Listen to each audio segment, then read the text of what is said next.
जी नाज़रीन, अस्सलाम वालेकुम और आप सब लोगों को जुमा मुबारक और तहरीक इंसाफ वालों को नई ऑडियो लीक मुबारक। जिस तवातुर के साथ ये ऑडियो लीक्स आ रही हैं उससे तो लगता है कि थोड़ी अरसे तक इमरान खान का जो मसनूई बयानिया है वो धड़ाम से ज़मीन पर आ गिरेगा और लोगों को समझ आ जाएगी कि इस शख्स के पीछे जो मक्कारी दो नंबरी छुपी हुई है वो असल में क्या है, इस शख्स का मीडिया पर चेहरा क्या है और इस शख्स का अवाम के लिए चेहरा क्या है और अंदर से ये किस तरह के लोग हैं। आज जो पहले कभी साइफर के हवाले से मालूमात आई, आज तक कभी उसको डिनाई नहीं किया तहरीक इंसाफ ने। ये नहीं कहा कि जनाब कि वो ऑडियो गलत थी या आज़म खान से जो बात कर रही थी। फिर जो बशीर मेमन और आज़म खान के वाक़े के हवाले से जिस तरह की बातें सामने आ रही हैं तो वो भी सारी आपने सुनी। लेकिन आज की जो ऑडियो लीक है वो बड़ी ही धमाका खेज़ है और इससे तहरीक इंसाफ के बयानिए को बड़ी ज़द पड़ेगी। इस ऑडियो लीक से बहुत सारे सवालात भी जन्म लेते हैं। एक तो जो अमूमी नौइयत के सवालात हैं कि इमरान खान साहब कहते क्या है, करते क्या है, इस हवाले से तो बहुत सारी चीज़ें, कोई एक चीज़ नहीं है। लेकिन इस ऑडियो में वो किससे मुखातिब हैं, किससे मुल्तमस हैं, किससे कह रहे हैं कि मेरे लिए 5 लोग अरेंज कर दो और कौन से लोग वो ख़ुद अरेंज करना चाह रहे हैं, ये बहुत जो है ना तकलीफ़ दे हक़ाइक़ हैं पाकिस्तान की हकीकत तारीख़ के। और इमरान खान साहब जो है हमेशा दूसरों पर इल्ज़ाम लगाते रहे, नवाज शरीफ पर और जरदारी पर, कि ये कोई छांगा मांगा थोड़ी है। और फिर वो साथ साथ कुफ्र के फतवे भी लगाते रहे कि जो कारकुन या जो एमएनए अपने ज़मीर के मुताबिक फ़ैसला नहीं करता वो शिर्क कर रहा होता है। पहली बात तो ये है कि इस तरह की मजहबी टर्मिनोलॉजी सियासी मैदान में इस्तेमाल ही नहीं करनी चाहिए। बहुत सारे लोग इस पे एतराज़ कर सकते हैं, लेकिन खान साहब ने चूँकि मज़हब को इस्लामी टच दे के एक सेलेबल प्रोडक्ट बना दिया है, इस वजह से वो जो है मजहबी इस्तिलाहात इस्तेमाल करते हैं।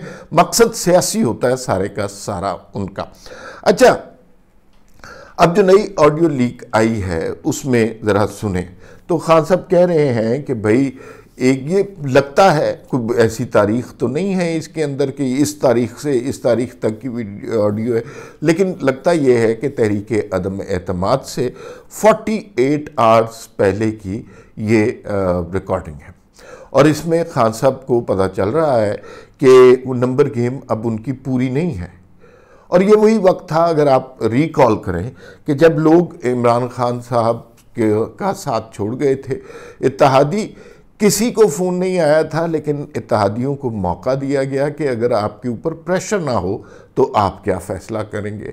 तो पहली फुर्सत में इत्तेहादियों ने इमरान खान से जान छुड़ाई, बल्कि बाज़ इत्तेहादियों के मुताबिक उन्होंने उन क्वार्टर्स को भी फ़ोन करके पूछा जिन क्वार्टर्स से पहले फ़ोन आया करते थे कि हमारे लिए क्या हुक्म है।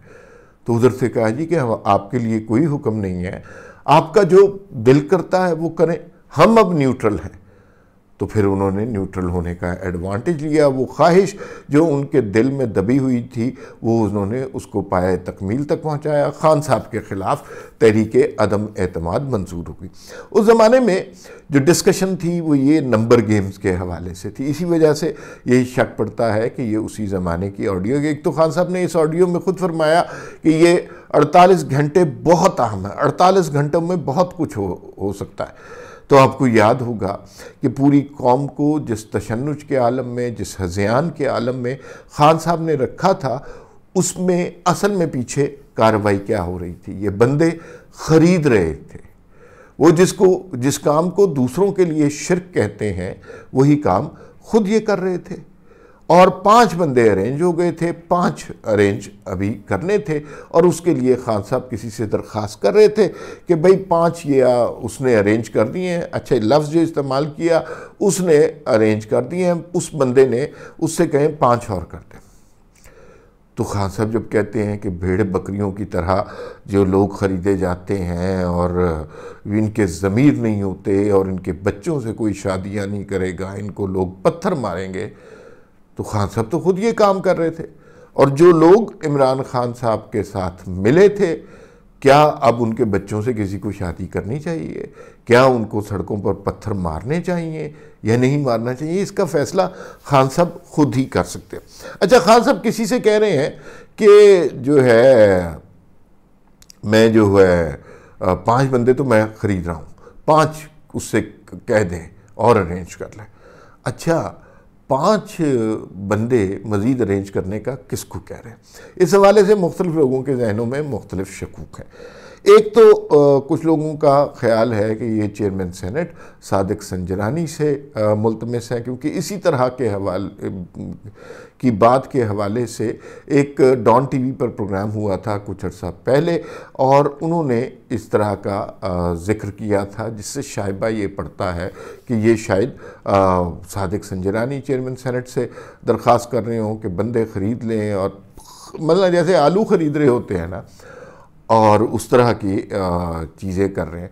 दूसरा शक जो है, क्योंकि क्लियर नहीं है कि उस ऑडियो में किसको मुखातिब किया जा रहा है, दूसरा शक उसी पे होता जा रहा है, जो साहब जो कभी DGISI थे, जिसके लिए इमरान खान ने अपना पॉलिटिकल कैरियर बर्बाद किया, बल्कि उनका भी प्रोफेशनल करियर बर्बाद किया, और जिसकी बात पर इमरान खान अटक गए थे कि नहीं ISI को अब कोर ही बना लेते हैं या फिर इनको नहीं हटाना, क्योंकि खान साहब को पता चल गया था।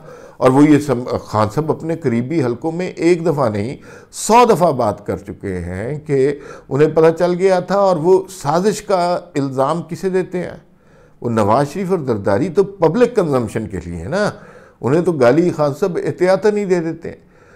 उन्हें असल में जो शक था या जिस यकीन पर वो बाद में इजहार करते रहे, वो जनरल बाजवा पे था कि जनरल बाजवा मेरे खिलाफ साजिश कर रहे हैं, और इसी वजह से मैं फैज़ हमीद को, तो खान साहब को ये सूरत हाल का बहुत पहले इल्म था कि उनके साथ क्या होने वाला है, और गिला इन्हें यही था कि लोग न्यूट्रल क्यों हो गए हैं। तो हमने मिल के, बकौल खान साहब के, हमने मिल के खेल शुरू किया था, तो आधे रास्ते अगर आप न्यूट्रल हो जाएंगे तो फिर तो बात गलत होगी, और ये तो बात तो मुनासिब नहीं है, लिहाजा मेरी नैपियाँ चेंज करें, मेरी सूरत हाल को कंट्रोल करें। तो ये खान साहब के मुतालबात थे। अब इस ऑडियो की मज़ीद डेप्थ में जाते हैं। खान साहब जो हर वक्त सही क्या है, गलत क्या है, अल्लाह ने क्या हुक्म दिया है, और जो मुबारक शख्सियात हैं उनका हुक्म क्या है, शिर्क क्या है और कुफ्र क्या है, इस तरह की बातें, आइन क्या है, खैर आइन शाइन की बात कभी नहीं हमने उनसे सुनी, तो इस तरह की बातें खान साहब मजहबी टच के साथ करते रहते। और इस वक्त इस ऑडियो के अंदर वो मुखातिब हैं किसी से और कह रहे हैं कि भाई ये सही गलत कुछ नहीं होता, बिल्कुल सही गलत नहीं होता, तो जो है ना बस अब बंदे खरीद, मैं खुद कई ऐसी चालें चल रहा हूँ पब्लिक कंजम्पशन के लिए जो लोगों को अभी पता नहीं है, और मैं मज़ीद उसके बारे में बता भी नहीं सकता, लेकिन मैं पब्लिकली चालें चल रहा हूँ। तो वो जो मासूम लोग जो सामने बैठे हुए होंगे जलसों में, वो तो इस्लामी इनकलाब लाने के चक्कर में होंगे ना, वो तो कोई ऐसा लीडर, वो उनके जहनों में तो खान साहब ने एक ऐसा पर्सोना डाला है कि एक ऐसा शख्स जो सवाए सच के कुछ बोल ही नहीं सकता, जो मेंबरान की ख़रीद व फ़रोख्त को जुर्म समझता है, उसे शिर्क समझता है, जो समझता है कि जो शख्स अपनी पार्टी छोड़ के जाएगा उसको पत्थर मारने चाहिए, तो वो शख्स ये सारी बात कैसे कर सकता है? वही रज़ी दादा की बात। इनका कमाल ये है कि ये जिस चीज़ के ख़िलाफ़ कैंपेन कर रहे हो, जिस चीज़ के ख़िलाफ़ नारा बुलंद कर रहे हो, जिस चीज़ के ख़िलाफ़ एहतजाज कर रहे हो, बैकग्राउंड में वही चीज़ कर रहे होते हैं। ये इतना बड़ा धोखा है पाकिस्तानी कौम के साथ, हमारी सोचों के साथ, और उस धोखे में हमने बेतहाशा तरीक़ों से लोगों के जहनों को हिप्नोटाइज किया है। आप कहते हैं जी कि इमरान खान की एक कल्ट फॉलोइंग है और वो नहीं हट रही। ये कल्ट फॉलोइंग जनाब आपने बनाई है, आपने मीडिया को इस तरह लोगों की खोपड़ियों में घुस घुस के ये पैगाम डाला है 5 साल तक, अब उसे एकदम तो खुरचा नहीं जा सकता। तो वही अभी भी उन्हें रियासत मदीना का दाई, क्योंकि 5 साल आपने यही कहा है, वही शख्स नज़र आता है, और वही शख्स जो है आपके लिए ही अजाब बना हुआ है। तो जो काम खान साहब ने दूसरों को जलसों में मना करते हैं, वो काम खुद कर रहे होते हैं। कोई आइन, कानून, अखलाक, तहजीब, इन चीज़ों से कोई वास्ता नहीं है खान साहब का। वो सिर्फ मीडिया कंजम्पशन के लिए चीज़ें हैं। अब मुझे ये बताइए कि खान साहब ने कहा था कि जो ख़रीदो फरोख्त करता है, जो छांगा मांगा का बाजार लगा लेता है, जो करप्ट लोग होते हैं, उनके साथ क्या सलूक करना चाहिए। अब जो खान साहब किसी जलसे में जाएंगे और कहेंगे कि इम्पोर्टेड हुकूमत और ये जो मामलात हैं, ये लोगों ने अपने ज़मीर बेच दिए, तो ज़मीर ख़रीदने वाले तो खान साहब खुद थे। तो क्या लोग अब खान साहब को पत्थर मारेंगे? अच्छा, एक और बड़ी चीज़ इस सारी ऑडियो में क्लियर हुई है। मीडिया पे खान साहब ने चक्कर चलाया, 2 नंबरी ये की कि ये असल में अमेरिका की साजिश हुई है, एक साइफर आ गया है, और वो साइफर जो है उसने अमेरिका जैसी सुपर पावर को सबसे ज़्यादा फिक्र है इमरान खान की। ये अगर मुसलमानों का लीडर अगर कंट्रोल में ना हुआ तो दुनिया हम कैसे कंट्रोल करेंगे। ये थ्योरी खान साहब ने बेची और बदकिस्मती से लोगों ने ख़रीद भी ली। वो ऐसा मसाला है एंटी अमेरिकन और एंटी इस्टेब्लिशमेंट, ये हमेशा बिक जाता होता है। तो ये थ्योरी बेची गई। दूसरी जानिब खान साहब को इस ऑडियो से बड़े वाज़ेह तौर पे पता चल रहा है बंदे उनके साथ नहीं है। साइफर वाली कहानी गलत है। इत्तेहादियों को उन्होंने राज़ी नहीं रखा। इस्टेब्लिशमेंट के लोगों से अगर आप बात करें तो उन्हें खान साहब पे सबसे ज़्यादा एतराज़ ये है कि भाई एक शख्स को हमने भाई के स्कूल का टीचर नहीं बनवा दिया, वज़ीर आज़म बनवा दिया। बहुत बड़ा ओहदा होता है, पाकिस्तान का मालिक होता है वो शख्स। 22 करोड़ लोगों पर हुक्मरानी का इख्तियार दे दिया। अच्छा भाई, बना दिया, इलेक्शन भी लूट लिए, सारा कुछ कर लिया, इजलासों में ही बंदे बुला लिए, कवानीन भी अपनी मर्जी के बना लिए, सारे अपोजिशन को जेलों में भी भेज दिया। लेकिन कुछ काम तो आपने खुद भी करना है ना। सारी उम्र आप बैसाखियों पे तो नहीं रहेंगे ना। इकोनॉमी के डिसीजन आपने करने हैं। ट्रंप के साथ या सऊदी जो है हुक्मरान के साथ मीटिंग तो इस्टेब्लिशमेंट ने नहीं करनी है, आपने करनी है।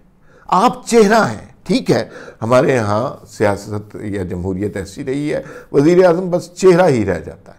तो आप चेहरा हैं, आप जाकर बात करें। आप सब कुछ आपके लिए कर दिया, अपने इत्तेहादियों को तो राज़ी रखना आपका काम है ना, या उनके गिले शिकवे सुनना भी जनरल बाजवा का काम है। तो उनके साथ हाथ मिलाएं। खान साहब तो हाथ मिलाने के रवादार नहीं थे। खान साहब नफरत के साथ देखते थे इन लोगों को। वो जो है सब्तैन खान साहब, पंजाब असम्बली वाले जो है, उनकी साथ तस्वीर देखी थी खान साहब की। कुत्ता बैठा हुआ है और खान साहब लेटे हुए हैं और वो बेचारा कुर्सी पे बैठा हुआ है। तो इस तरह लोगों से मिलते थे। इतना गरूर, इतना तकब्बुर है। और चूंकि वो तस्वीर मीडिया पे आने की तवक्को नहीं थी, लिहाजा उसमें इस्लामी टच नहीं दिया गया। इस्लामी टच दिया होता तो खान साहब ने, और ये फोटोग्राफी में बड़े माहिर हैं, खान साहब ने सर पे नमाज वाली टोपी सफ़ेद पहनी होती, हाथ में तस्बीह होती, हाथ बांधे होते, सब्तैन खान को जो है वो इस्लामी तबलीग कर रहे होते। लेकिन चूंकि वो मीडिया पे नहीं आने का इम्कान था, इसलिए खान साहब को आपने असल रूप में देखा, जो कि बहुत कभी करी किस्म का रूप है। अब ये सवाल पैदा होता है, क्या ये ऑडियो आखिरी थी? क्या इससे वो जो कल्ट फॉलोइंग है उसके जहन तब्दील हो रहे हैं? और सबसे अहम सवाल ये है कि ये ऑडियो कौन रिलीज़ कर रहा है? अच्छा, अब इसके बारी बारी जवाब देने की कोशिश करते हैं। पहली बात तो ये है कि जिस बर्क रफ्तारी के साथ हर जुमे को ऑडियोज़ आ रही हैं और ख़ान साहब दिन ब दिन एक्सपोज होते जा रहे हैं, ये ऑडियोज़ मज़ीद आएंगी। कब आएंगी ज़ाहिर है किसी को नहीं पता। जैसे आज सुबह किसी को नहीं पता था, एक अननोन अकाउंट से आ जाती हैं। खान साहब कोई वैसे तो बड़े चालाक बनते हैं, लेकिन जो उनके तर्ज अमल, तर्ज ज़िंदगी से एक आम आदमी को अंदाज़ा होता है कि वो बहुत से मामलात में बहुत मोहतात नहीं रहे होंगे। और जैसे शहबाज शरीफ और मरीम नवाज़ की ऑडियो आई और उसके अंदर पता चला कि कोई भी ऐसी करप्शन नहीं हुई, कोई भी ऐसा इल्ज़ाम नहीं हुआ, तो वो उन्हें पता था कि दुनिया हमें देख रही है। और दूसरा, उनके ज़मीर ने भी इस बात की इजाज़त नहीं दी। खान साहब एक ख़ास किस्म के खुमार में थे और उस खुमार में, तकब्बुर में, रऊनत में उन्होंने बहुत सी गुफ्तगू में बदएहतियाती की होगी और उन लोगों के ख़िलाफ़ भी की होगी बदजुबानी जो उनको लाने का मुझे पड़े। मैं एग्जाम्पल के तौर पे कह रहा हूँ कि मतलब जनरल बाजवा के ख़िलाफ़ को गाली शाली दे दी होगी, जैसे वो बशीर मेमन ने बताया कि मरीम नवाज़ को बड़ी गलीज़ गाली दी। तो जब तहरीक अदम एतमाद जारी होगी, हो रही होगी, तो शायद कोई इस तरह की बात दे दी। सबसे बड़े मोहसिन खान साहब के जो तारीख़ ने साबित किया, जनरल फैज़ हमीद साबित हुए। तो हो सकता है किसी वक्त जोश खिताबत में को गाली शाली उनको भी दे दी हो सकता है उस्मान बुज़दार के ख़िलाफ़ भी कोई बात कर दी हो कि यार मेरी घरवाली ने बड़ा तंग किया, उसकी वजह से मैंने इसको रखा हुआ। कुछ भी हो सकता है ना। तो खान साहब मोहतात आदमी तो रहे नहीं है, वो तो ऑफेंस पे खेलते हैं, डिफेंस पे उन्हें खेलना ही नहीं आता। तो इससे ये लगता है कि ये ऑडियो आखिरी नहीं होगी। खान साहब गैर मोहतात आदमी रहे हैं, तो मज़ीद ऑडियोज़ आने का इम्कान है। क्या इससे जो कल्ट है वो तब्दील हो रहा है, खान साहब की फॉलोइंग जो है वो कम हो रही है? किसी हद तक फ़र्क पड़ा है, लेकिन मेजॉरिटी कल्ट अभी तक उस तरह है। वो लोग ज़ख्मी हैं और वो समझते हैं कि उनके साथ ज़्यादती हुई है। उन लोगों को वक्त मिलना चाहिए, उनके ज़ख्म हील अप होने चाहिए। मुझे वो जो है ना, मौलाना फजलुर रहमान का एक बयान पहले नहीं समझ आया था। उन्होंने कहा कि हुकूमत को जहाँ आर्मी चीफ की एक्सटेंशन हो सकती है तो हुकूमत की भी एक्सटेंशन हो सकती है, हुकूमत को भी एक्सटेंड 6 महीने और मिल जाने चाहिए।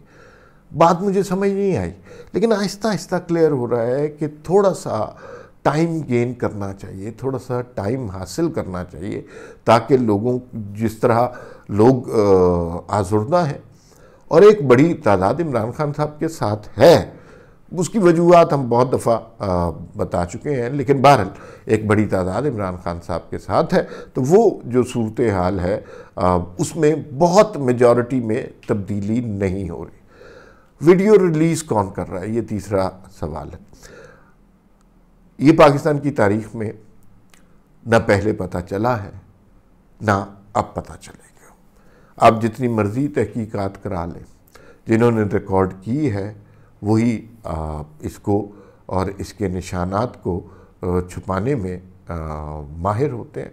तो अगर आप ये समझ रहे हैं कि किसी स्टेज पर ये पता चल जाएगा कि ये वीडियो कैसे रिलीज़ हुई है, ये ऑडियो कैसे रिलीज़ हुई है, तो ये आपकी खाम ख्याली है, ये कभी पता नहीं चलेगा। जो प्राइम मिनिस्टर हाउस में साइफर ऑडियो लीक्स के हवाले से बात हुई, उसमें भी खुरा जो है वो बस क्या मिला, कहा तो गया हमने बंदा पकड़ लिया है, बंदा पकड़ लिया है, लेकिन मुझे नहीं लगता कि पकड़ा गया। हाँ, अलबत्ता उसमें ये ज़रूर तवज्जो दी गई कि मुस्तकबिल में इस तरह के वाक़यात ना हो, ये बात मानी जा सकती है।